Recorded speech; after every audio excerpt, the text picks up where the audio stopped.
बहुत समय पहले की बात है। एक राजा था जिसकी 7 पुत्रियां थीं। सभी सातों राजकुमारियां बहुत ही सुंदर थीं, लेकिन जो सबसे छोटी राजकुमारी थी वह बहुत ही सुंदर और समझदार थी। उस राजकुमारी का नाम सुनैना था। वह अपनी सभी बहनों में सबसे ज्यादा समझदार थी। राजा की पत्नी की पहले ही मृत्यु हो गई थी।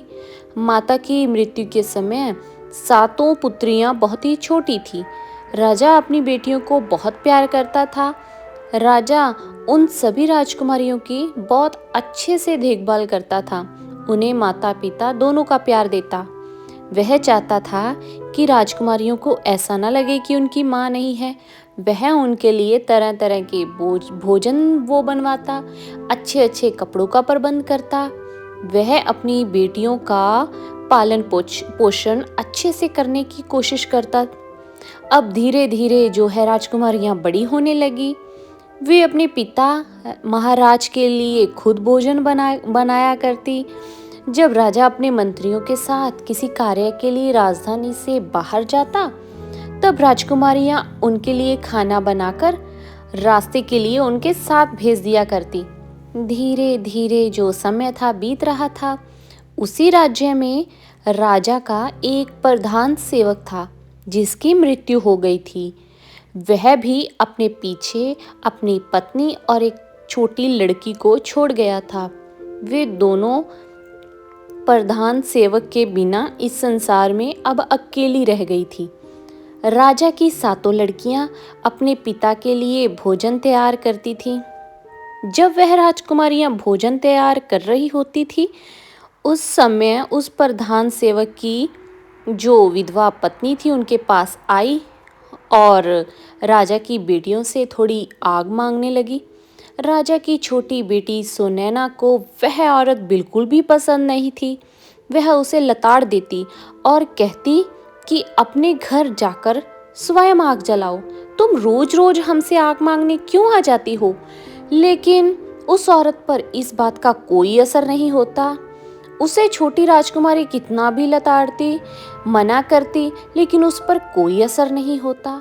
राजकुमारी सुनैना की जो 6 बड़ी बहनें थी, वह अपनी छोटी बहन को बहुत समझाती कि सुनैना शांत रहा करो, वह बेचारी विधवा है और यदि हम इसको थोड़ी सी लकड़ी की आग दे भी देंगी तो उसके घर में चूल्हा है वो जल जाएगा, इसमें हमारा क्या जाएगा।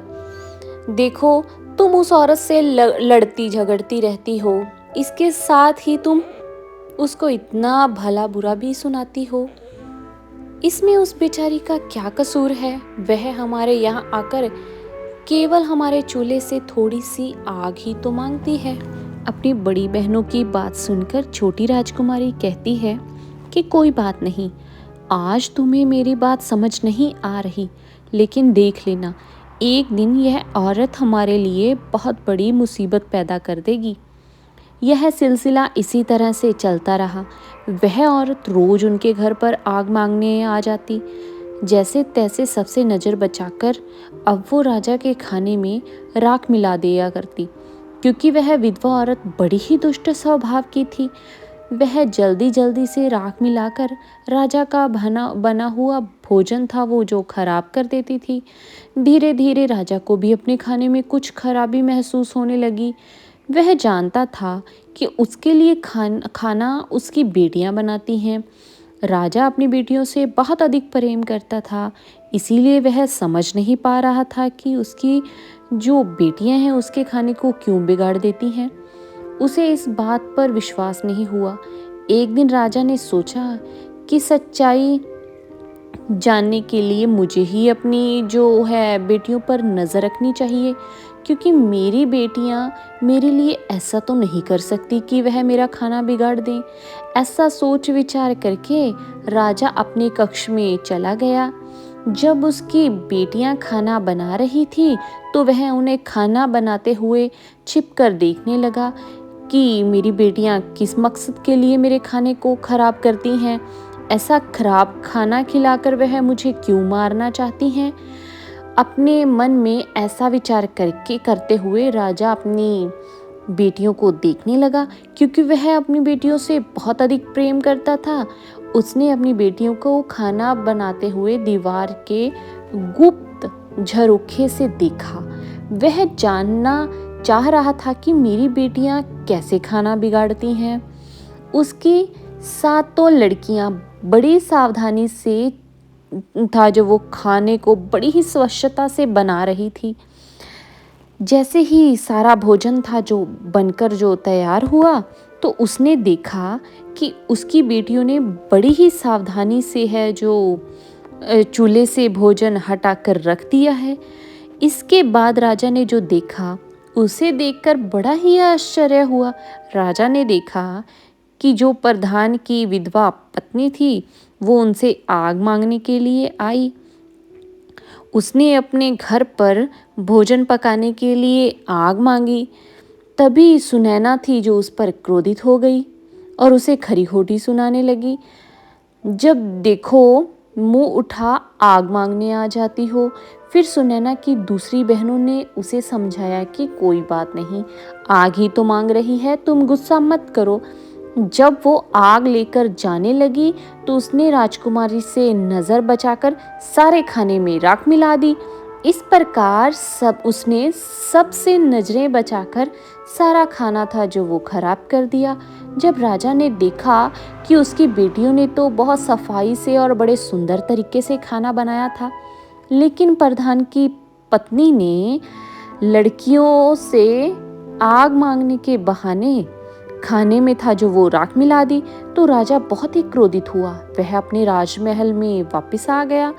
जब वो दरबार लगाकर बैठ गया, तो उसने तुरंत अपने सैनिकों को प्रधान की पत्नी को पकड़कर लाने के लिए भेज दिया और उनसे कहा कि प्रधान की पत्नी को मेरे सामने शीघ्र पेश करो।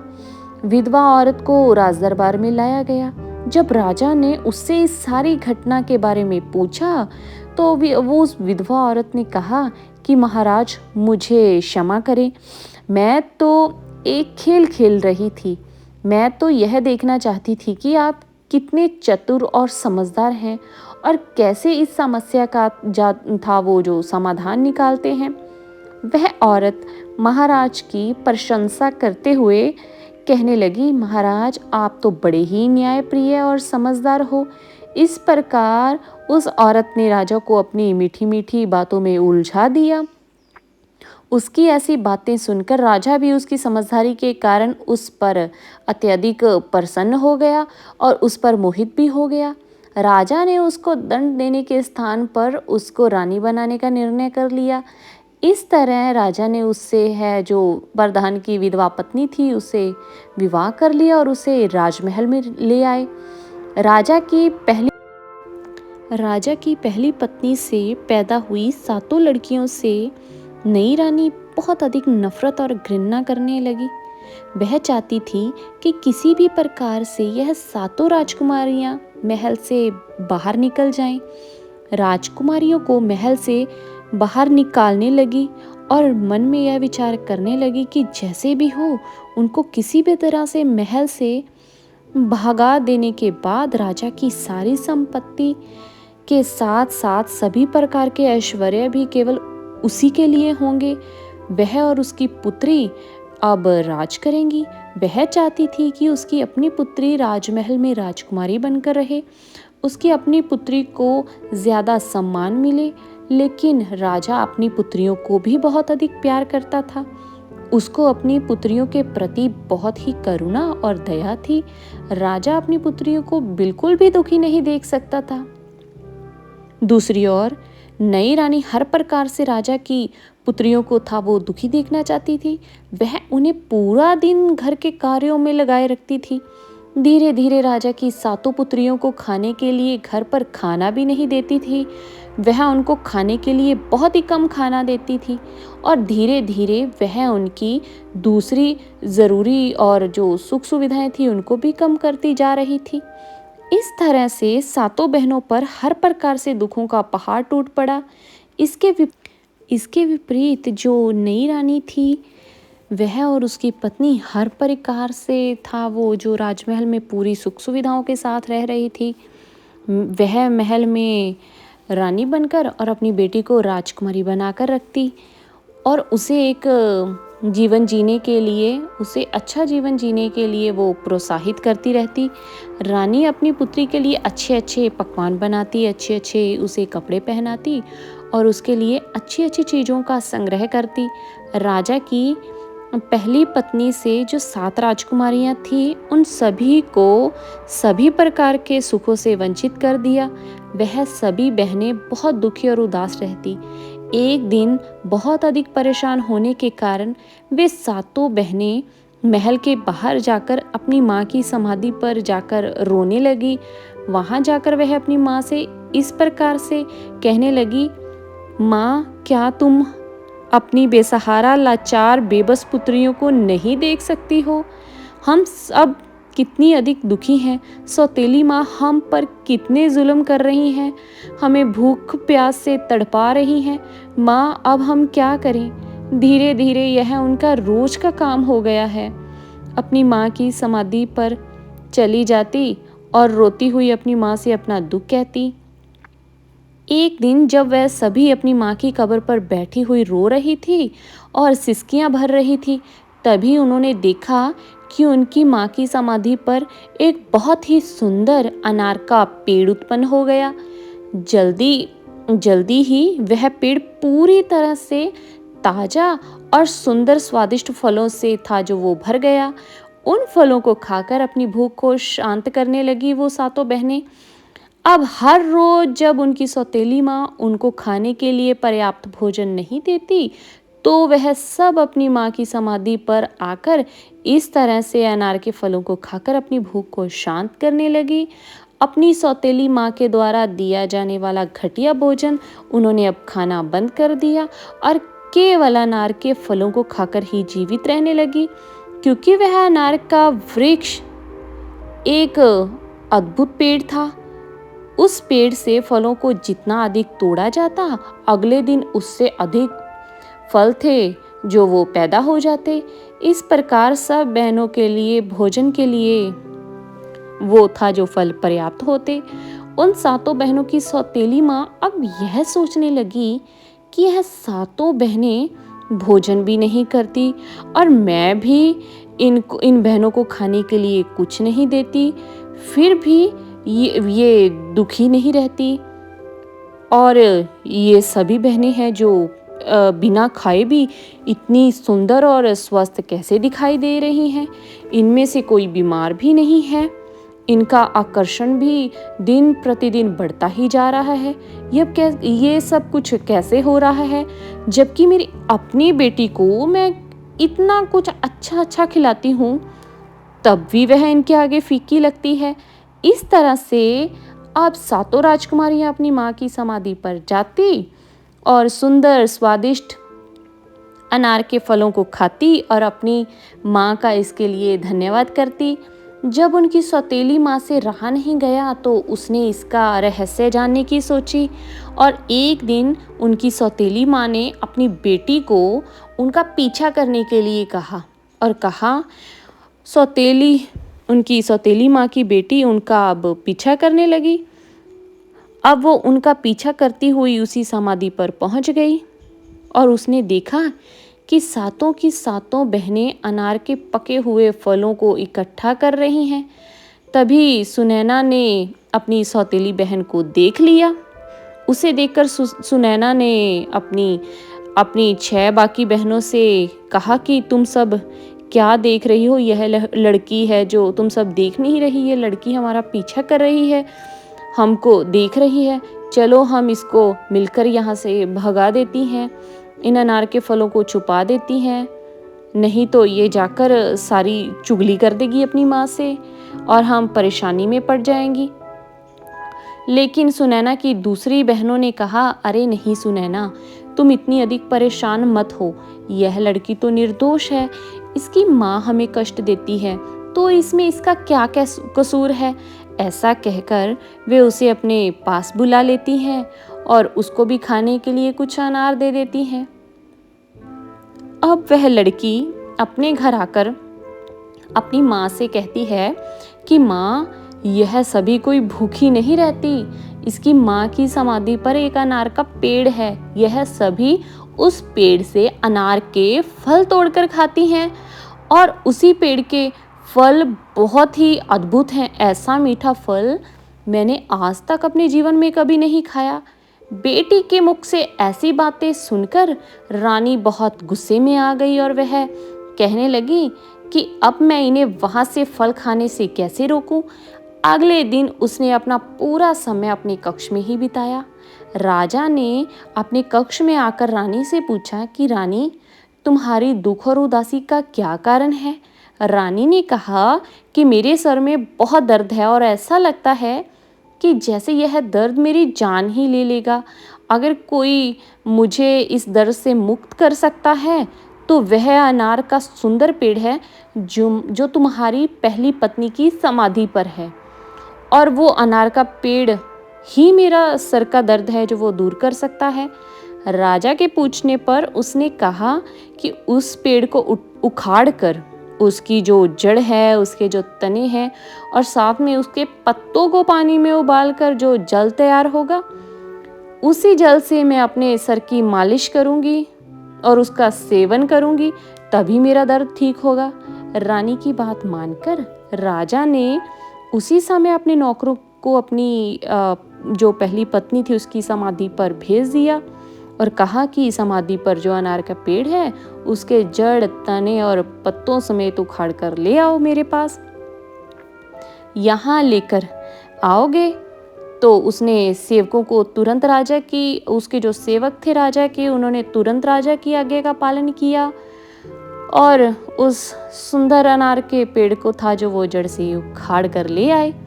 जैसे ही रानी ने था जो बताया, इस प्रकार उसी प्रकार सेवकों ने उस पेड़ के जो पत्ते तने थे उनको उबालकर रानी की जो औषधि थी कही रानी ने उसे तैयार करके दे दी।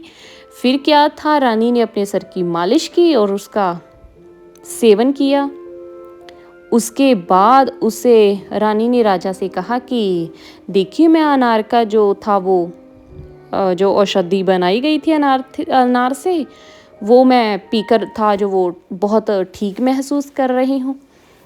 अब था जो अगले दिन सातों बहनें जो अपनी माँ की समाधि पर गई तो उन्होंने देखा कि वहाँ समाधि पर से अनार का वो सुंदर पेड़ गायब हो चुका है। यह देखकर वो सभी बहनें परेशान हो गई। उन्होंने बहुत दुखी होकर रोना शुरू कर दिया। अनार का पेड़ ना होने के कारण अब वह सभी फिर से भूखी रहने लगी। दुखी होकर वे फिर अपनी माता से था जो माँ से प्रार्थना करने लगी। उन्होंने देखा कि अनार के पेड़ के स्थान पर अब एक छोटा सा तालाब बन गया है जो मक्खन जैसे पदार्थ से था जो वो भरा हुआ था, जो जल्द ही सफ़ेद ठोस बिस्कुट की तरह बन गया, जिसको रोती हुई सभी बहनों ने आश्चर्य के साथ देखा। यह देखकर सभी बहनें फिर से खुश हो गई। उसमें से कुछ था जो वो बिस्कुट था जो अब बहनें खाने लगी। सभी लड़कियां वो बहुत ही अधिक स्वादिष्ट थे, उन्हें बहुत ही पसंद भी आए। अगले दिन भी वही हुआ। इसके बाद अब रोजाना यही होने लगा। राजकुमारी अपनी माँ की समाधि पर जाती और देखते कि एक छोटे से तालाब में पहले ही था जो मक्खन बना हुआ होता। मक्खन बिस्कुट का रूप ले लेते और वे बिस्कुट खा लेती। अब अपनी भूख को शांत कर लेती। अनार का पेड़ उखड़ जाने के बाद भी सातों राजकुमारियों की पहले जैसी हालत देखकर रानी फिर से परेशान हो गई, क्योंकि वह रानी तो दुष्ट रानी थी। उसने फिर से अपनी पुत्री को बुलाकर कहा, मुझे पता नहीं यह क्या हो रहा है। मैंने तो उस अनार के पेड़ को भी उड़वा दिया था और जो रानी की समाधि पर जो लगा हुआ था, अब वह लड़कियां बिल्कुल भी दुखी नहीं रहती। उसने अपनी बेटी से पूछा कि वह उदास भी नहीं रहती, क्या कारण है इसका। मैं उन्हें फिर खाना नहीं देती, फिर भी वो अच्छी हैं, क्योंकि महल में जो भी भोजन मैं उन्हें देती हूँ उसे तो वह फिर नहीं खाती। तुम फिर से उसका पीछा करके उनका था जो पता लगाओ, वे अपनी पुत्री से कहने लगी। तो पुत्री ने कहा कि वह उन पर नज़र रखेगी कि क्या माजरा है, वो देखेगी। अगले दिन सातों बहनें अपनी माँ की समाधि पर गई। जब वहां जाकर वो बिस्कुट को खा रही थी, तभी सबसे पहले सुनैना ने अपनी सौतेली माँ की बेटी को देखा। वो उनको छुपकर देख रही थी। तो सुनैना ने अपनी बड़ी बहनों से कहा कि देखो, यह लड़की दोबारा फिर से यहाँ पर आ गई, हम पर नजर रखे हुए है। चलो हम इस तालाब को ढक देते हैं, जिससे वह इस तालाब को नहीं देख सके। अगर हमने अपने बिस्किट का थोड़ा सा भी टुकड़ा इसको दिया तो यह जाकर अवश्य ही अपनी माँ को बता देगी, और यह हमारे लिए बहुत दुर्भाग्य की बात होगी, क्योंकि वह दुष्ट रानी फिर से कोई ना कोई षड्यंत्र रचेगी। सुनैना की बड़ी बहनों ने समझा कि सुनैना बिना किसी बात के ही उस बेचारी पर संदेह कर रही है, इसीलिए उन सब ने सुनैना को सुझाव पर था जो वो ध्यान नहीं दिया। उसके विपरीत उन्होंने जो उनकी सौतेली माँ थी, उसकी पुत्री को भी वो बिस्कुट था जो वो खाने के लिए दे दिए। जब उनकी सौतेली माँ को सातों राजकुमारियों के बारे में ये बिस्किट वाली बात पता चली तो वह क्रोध से बहुत लाल पीली होने लगी, और उसके साथ ही उसने अपने नौकरों को बुलवाकर कहा कि अभी जो रानी की समाधि को वहाँ से उखाड़ दो, और उसके पास में जो छोटा सा तालाब है, उस तालाब को कूड़ा करकट आदि से भरकर नष्ट कर दो। इस पर भी रानी संतुष्ट नहीं हुई। फिर वो भयंकर बीमारी का बहाना करके अपने कक्ष में पड़ी रही, और महाराज को बुलाया गया। महाराज ने आकर रानी की बीमारी का कारण जानना चाहा। राजा ने कहा कि चाहे मेरा सारा साम्राज्य बिक जाए, लेकिन मैं तुम्हारी बीमारी को ठीक करने के लिए अच्छे से अच्छे वैद्य को दिखाऊंगा और तुम्हें बिल्कुल ठीक करके रहूंगा। लेकिन वह रानी तो अपनी चाल चल रही थी, क्योंकि वह तो स्वभाव से ही दुष्ट थी, और वह दुष्ट रानी कहने लगी कि इतना कुछ करने की ज़रूरत नहीं है। मेरे जीवन को बचाने के लिए तुम्हारा एक छोटा सा कार्य ही बहुत है। राजा ने कहा, तुम कहो तो सही, जो तुम कहोगी मैं उससे अवश्य पूरा करूँगा। इसके लिए मैं तुमसे है जो प्रतिज्ञा करता हूँ। फिर रानी ने कहा, मेरे जीवन को बचाने के लिए तुम्हें एक आवश्यक कार्य करना होगा। आपकी जो पहली पत्नी से 7 राजकुमारियां हैं, आप उनको मारकर उनके खून को मेरे सर और मेरी हथेलियों पर लगाना। इस तरह से है जो वो मेरा जीवन बच जाएगा। यह सब सुनकर राजा तो बहुत दुखी हुआ। वह पीड़ा से भर चुका था। उसके पैरों के थले से जो ज़मीन गायब हो चुकी थी, वह मूर्छित सा होकर गिरने वाला हो गया। लेकिन फिर भी राजा ने अपने आप को संभाल लिया। राजा को अपनी प्रतिज्ञा टूटने का भय भी था, और वह अपनी राजकुमारियों से बहुत प्यार भी करता था। फिर राजा ने अपने मन को कठोर कर लिया और राजकुमारियों की तलाश करने लगा। राजा ने अपनी 7 राजकुमारियों को अपनी माँ की समाधि पर बैठे हुए देखा। राजा उनके पास पहुंचा तो उसने देखा कि उसकी 7 पुत्रियां अपनी माँ की समाधि के पास बैठकर था जो वो रो रही थी। अपनी पुत्रियों की हालत देखकर राजा का हृदय है जो वो करुणा से भर उठा, क्योंकि वह अपनी बेटियों से बहुत प्रेम करता था। एक तरफ उसकी रानी की इच्छा और राजा की प्रतिज्ञा, और दूसरी तरफ उसकी 7 बेटियों का जीवन उसे समझ ही नहीं आ रहा था कि वह क्या करे। उसने अपनी पुत्रियों के पास पहुंचकर प्रेम पूर्वक अपनी पुत्रियों से बोला कि तुम मेरे साथ इस महल से बाहर जंगल में चलो। पिता की बात मानकर वह सभी उनके साथ चल पड़ी। अब उन सभी को लेकर जंगल की ओर राजा था वो चल दिया। जंगल में कुछ दूर जाकर एकांत में राजा ने आग जलाई और उन सब के लिए वो चावल पकाए।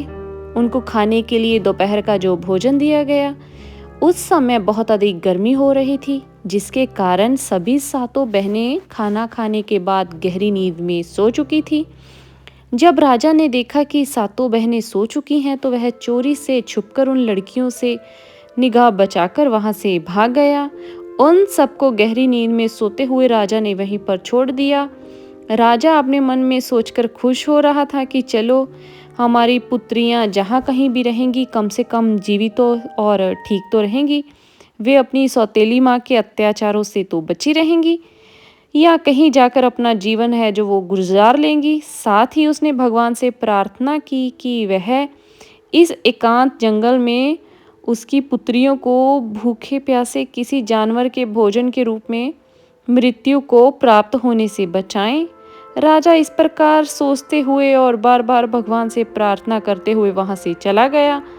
राजा ने वापस आते समय जंगल में एक हिरण को मारा और उसके खून को महल लेकर वापस आ गया। उसने रानी के था जो वो सिर और हथेली पर उस खून को लगा दिया और कहने लगा कि राजा ने कहा कि मैंने अपनी सातों राजकुमारियों को है जो वो मार दिया है। राजा ने कहा कि अब वो कैसा महसूस कर रही है। तो रानी ने इस पर कहा कि अब मुझे बहुत ठीक महसूस हो रहा है। उधर जंगल में राजा के चले जाने के बाद सातों बहनों की नींद खुल गई। उन्होंने अपने आप को घने जंगल में अकेले पाया। जब उन्होंने अपने चारों तरफ भयंकर जंगली आवाज़ों को सुना तो उन आवाज़ों को सुनते ही वे डर कर कांपने लगी। उनका पूरा शरीर भय से कांपने लगा, जिसके कारण वे सब रोने और चिल्लाने लगी। अपने आप को वहां अकेला पाकर वह अपनी पूरी शक्ति लगाकर अपने पिताजी को पुकारने लगी। उन्हें आशा थी कि उनकी आवाज को सुनकर उनके पिता जरूर आएंगे, लेकिन उन सबको ऐसा करते हुए बहुत समय गुजर गया, लेकिन राजा नहीं आए। उन सबको अपनी आवाज के सिवाय ऐसा सुनाई दे रहा था जैसे बादल गरगरा रहे हों। इसके अतिरिक्त वहां पर कुछ नहीं था। ठीक उसी दिन उस जंगल में एक दूसरे पड़ोसी राज्य के सात राजकुमार थे। वो शिकार खेलने के उद्देश्य से वहां आए। जब वह सब अपने राज्य के लिए प्रस्थान कर रहे थे, तब उन राजकुमारों में से सबसे छोटे राजकुमार ने अपने भाइयों को रोकते हुए कहा कि भाई, जंगल में जरूर कोई फंसा हुआ है और हम सबको उसकी सहायता करने के लिए चलना चाहिए। शायद वह किसी को पुकार रहे हैं। अब सब यहीं पर ठहर जाओ। मुझे ऐसा लग रहा है कि जैसे कोई रो रहा है और किसी को बुला रहा है। क्या तुम सब इन आवाज़ों को नहीं सुन सकते? चलो, मैं तुम्हें उसी दिशा में लेकर चलता हूँ जहाँ से आवाज़ आ रही है। और फिर वो तलाश करने लगे कि किसकी आवाज़ आ रही है और कौन रो रहा है। इस तरह से छोटे राजकुमार ने अपने 6 भाइयों को बताया और वे सातों राजकुमार जंगल को चीरते हुए अपने घोड़े को उसी दिशा में है जो वो दौड़ाने लगे, जिस दिशा से वो रोने की आवाज़ें आ रही थी। कुछ ही समय बाद वे 7 राजकुमार थे वो जंगल में उसी जगह पर पहुंच गए जहां वे सातों बहनें विलाप कर रो रही थी। उन सबको इस तरह से विलाप करते हुए देख राजकुमारों को उन पर दया आ गई। सबसे बड़ा राजकुमार बहुत अधिक आश्चर्यचकित हुआ और उसने बड़ी ही व्यग्रता से उनसे पूछा कि तुम सब यहाँ पर कैसे फंस गई हो और तुम कौन हो? उन राजकुमारियों ने अपनी थी जो वो सारी बात उन सातों भाइयों को सुना दी और यह निश्चय किया कि भगवान की कृपा से यह सातों राजकुमारियां हमें मिली हैं। इन सबको हमें अपने साथ अपने राज्य में ले जाना चाहिए और इनके साथ विवाह करके इन्हें अपने साथ ही रखना चाहिए। इस तरह से सबसे बड़े राजकुमार ने सबसे बड़ी राजकुमारी से विवाह किया, दूसरे ने दूसरी राजकुमारी से। इस तरह से सातों राजकुमारों ने विवाह कर लिया। सबसे छोटे राजकुमार ने राजकुमारी सुनैना से विवाह कर लिया, जो सबसे अधिक सुंदर और बुद्धिमान थी। सातों राजकुमारों की शादी इन सातों राजकुमारियों के साथ हो गई। विवाह करने के बाद वो सब अपने राज्य वापस लौट आए और पूरे राज्य में जो था वो प्रजा में खुशी की लहर दौड़ उठी। अब पूरे 1 साल बाद जो सबसे छोटी राजकुमारी थी सुनैना, उसको एक बेटा हुआ। बेटा होने पर पूरे परिवार में सब लोग बहुत खुश। उन्हें ऐसा लगता था कि इस लड़के का एक पिता नहीं बल्कि 7 पिता और 7 माताएं हैं। वह सब उससे बहुत प्यार करते थे और सब मिलकर अपने बच्चे की तरह उसका पालन पोषण करते थे। इस तरह से धीरे जो था समय बीतने लगा। वे सब बहुत खुश थे। अब सुनैना का जो बेटा था वो 2 साल का हो गया।